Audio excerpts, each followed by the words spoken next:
maybe that's all for that. That's more than enough.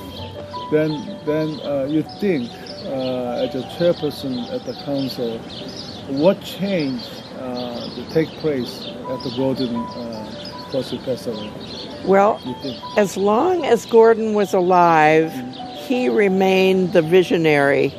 And his pattern, was to claim one thing at a time. And he would preach and teach and talk and have coffee for about 3 years to get something started.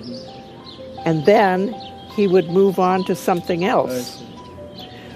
So he was an initiator. I think in his last years, he lived at Christ House. I met with him several times at Christ House. Okay. 그러니까 이제 고든이 생전에 보여줬던 건 뭐냐면 고든은 한마디로 표현하면 비전널이었어요. 아주 대단한 비전널이었고 어떤 일을 한번 진행하면 지속적으로 진행해서 적어도 3년 동안 그 일을 진행해서 그 일을 성취하는 그런 일들을 하고 있는 그런 사람이었고요. 그리고 돌아가시기 전에는 버지니아에서 이쪽 그 프라이스 하우스 노숙자 병원에 들어오셔서 거기에서 사시다가 돌아가셨는데 I met with him at Christ House. Okay. And even in those last years, he was championing the life asset community for underserved people to get loans for starting small business. 그 1년 동안 크라이스트 하우스 있으면서도 지속적으로 이렇게 어려운 사람들에게 스몰 비즈니스 하는 사람들에게 론도 해주고 자립할 수 있도록 도와주는 그런 사역을 그 마지막 해에도 진행했던 그 모습을 기억을 합니다. So he never stopped being the visionary. 자기 그 꿈을 결코 인생 끝에까지 포기한 적이 없는 그런 사람이었습니다. What changed then when he passed was that all of us took stock of our resources and our sense of call. I think things are still emerging. You mentioned Recovery Cafe as a new ministry. Jim Marsh was just talking to me about the ministry that's developing at Potter's House. This place is new. Platform of Hope is new. So there are ministries continuing to emerge, and at the same time, we are letting go of things. This, I don't know do you want to translate any of that? After Gordon Crosby가 돌아가신 다음에도 many Gordon's followers, they carry his vision. 그러니까 고든 코스비의 그 비전을 많은 고든을 따르는 사람들이 그 상황에 맞게 새롭게 진행해가고 있고요. 우리가 어제도 잠깐 만나서 같이 얘기했던 진마신 목사도 얘기하기를 이제 고든이 만약 아버지라고 한다면 아들은 아들대로 그 아들로서의 그런 삶을 살아야 되는데 고든의 비전을 캐리하면서 자기들이 새롭게 시작한 것은 뭐냐면 토기장식 같은 이런 사역도 정말 이 지역의 가장 험한 그런 사우스시티에 가서 리커버리 카페라고 하는 회복 카페를 시작하고 그러한 비전을 지속적으로 캐리하는 이러한 일들을 진행하고 있다고 하는 것입니다. So the common pattern for a church in starting a mission is to stay in control of it. Gordon's pattern was become a nonprofit, hire a professional staff, and let it go. 그러니까 교인들이 시작하게 하고 그 다음에 프로페셔널한 전문적인 스태프들을 이제 고용을 해서 그 사역이 지속적으로 발전할 수 있도록 해왔던 것이 고든 크로스비의 그런 목회 패턴이라고 그렇게 얘기할 수가 있습니다. Very difficult challenge to let something become a professional, independent ministry. There are more than 40 nonprofits in this area that have grown out of Church of the Savior. 그렇게 하는 게 쉬운 일이 아니지만 지난 70년 역사 가운데 이게 아담스 모건이라고 하는 지역인데 이 지역 안에 40여 가지 이상의 그런 사역들, 그러니까 비영리 단체로서 독립시켜 사는 그런 사역들이 40개가 넘는 그런 사역으로 지금도 왕성하게 그렇게 진행되고 있는 모습을 볼 수가 있습니다. But we do not control them. 우리가 그걸 컨트롤하는 게 아닙니다.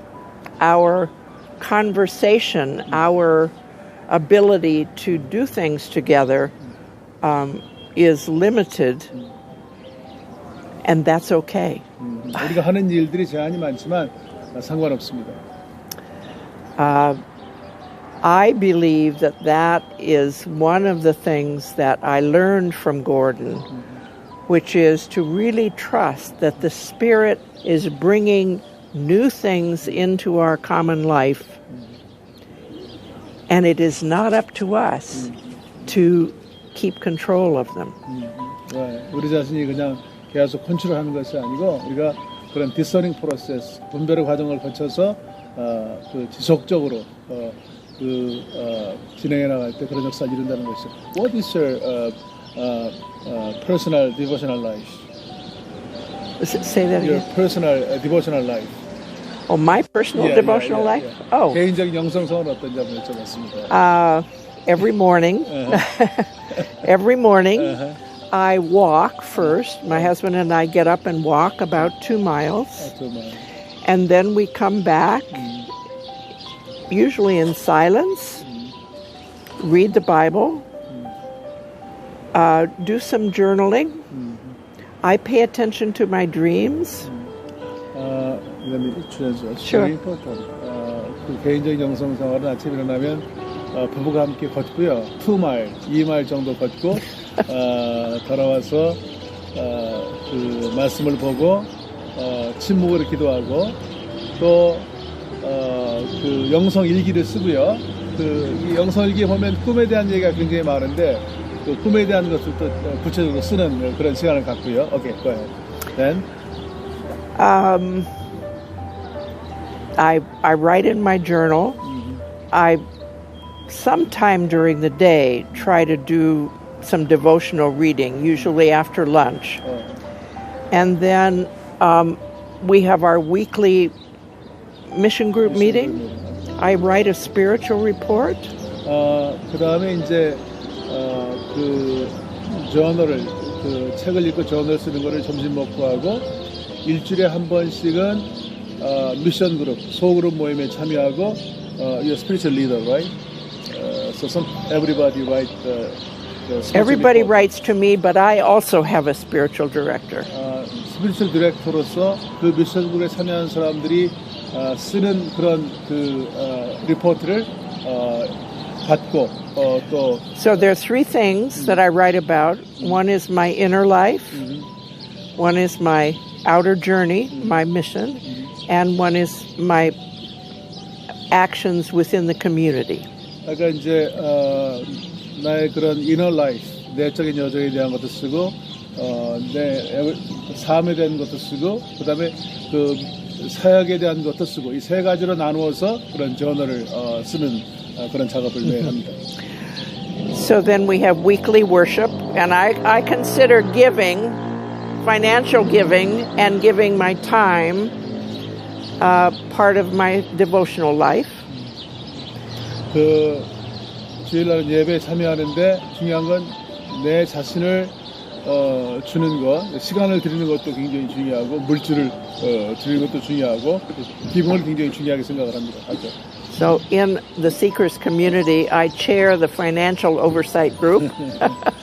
그 그룹에서 제가 하는 일은 재정부장으로 일하고 있습니다. And I am almost always teaching a class in our school. What kind of class do you teach? Well, right now I'm getting ready to teach one on the women around Jesus. I just finished teaching one on environmental issues.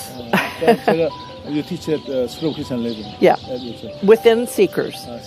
그 시커 공동체 안에 School of Christian Living이라고 하는 기관이 있는데 거기서 매번 가르치는데요. 지난번에 가르친 것은 예수님 주변의 여인들에 대한 것이었고 지금은 이제 환경 문제에 대한 것을 또 가르치고 있습니다. So I also lead retreats around the country. I have written 2 books on call, and so my special area is really about discerning call at every stage of life. Every stage of life. 특별히 이제 그 수련회를 인도하는 그런 경우가 참 많은데요. 제가 그 2권의 책을 출판했는데 디바인 콜링, 소명에 대한 이러한 것들을 제가 가장 중요하게 생각하고 이거를 가르치는 그런 사역을 지속적으로 하고 있습니다. So after Mary Cosby, you taught call at Servant School. Yes, Wow, actually I have. After Mary, when Mary was ready to kind of set that down, I was the one that picked that up. I took Mary's course. Okay. 서번트 스쿨에서 소명에 대해서 굉장히 중요하게 가르치는데 제가 배울 때는 고든 코스비 와이프인 메리 코스비가 가르쳤고 그들이 은퇴한 다음에는 그 서번 리더 스쿨에서 마조라가 그 소명에 관한 과정을 지속적으로 가르쳤다고 합니다. Also, part of my devotional life is going on silent retreats. I try to go on 2 a year. I take my journals with me. I use it as a time to look back on what I have written, what the threads of God's voice are. 1년에 2번은 two-time spiritual retreat인데 2번 가서 그 침묵 세미나에 참석하는데 제가 그동안 썼던 영적인 그런 저널들을 다 가지고 가서 다시 그것을 보면서 묵상하고 정리하는 그런 시간을 가집니다. How many days retreat taking place? Well, usually it's a weekend. Friday through Sunday. 대개 이제 침묵을 가게 되면 이제 대침묵 수련인데 금요일부터 주일까지 3일 동안 침묵하면서 기도하는 그런 그 수련을 의미합니다. I will tell you a funny story, and this will be the end. 오케이. 재밌는 얘기 하나 하고 끝내겠습니다. When I first came, I went on a silent retreat. I grew up Presbyterian. 제가 처음 그 침묵기도에 갔는데 그 경험입니다. 저는 장로교에서 자랐거든요. Presbyterians do not do silence. 장로교 사람들은 그런 그 침묵기도를 하지 않습니다. So I could not think, what would we do in silence for a whole weekend? 도대체 그 금요일부터 주일까지 그 위켄을 어떻게 침묵하면서 지내는가가 굉장히 그 근심이 되었습니다. So I brought 5 books. 그래서 5권의 책을 가지고 갔습니다. And Mary Cosby was our leader. And the first thing she said was, if you brought any books, please lock them in your car. 근데 그때 우리 리더가 그 메리 코스비 고든 목사님 사모님이셨는데 만약 책을 가지고 왔다면 책을 차 안에 두라고 이렇게 얘기했습니다. So I locked them in my car and I listened for the first time. Really listened for God. 그러니까 그 책도 없고 3일 동안 그렇게 침묵하는데 그때부터 듣기 시작한 거예요. 처음으로 내 인생에 심각하게 하나님의 음성을 듣는 그런 경험이 되었습니다. 와우. The end. The end. Thank you so much. That's a really moving experience for us. Thank you so much. Well,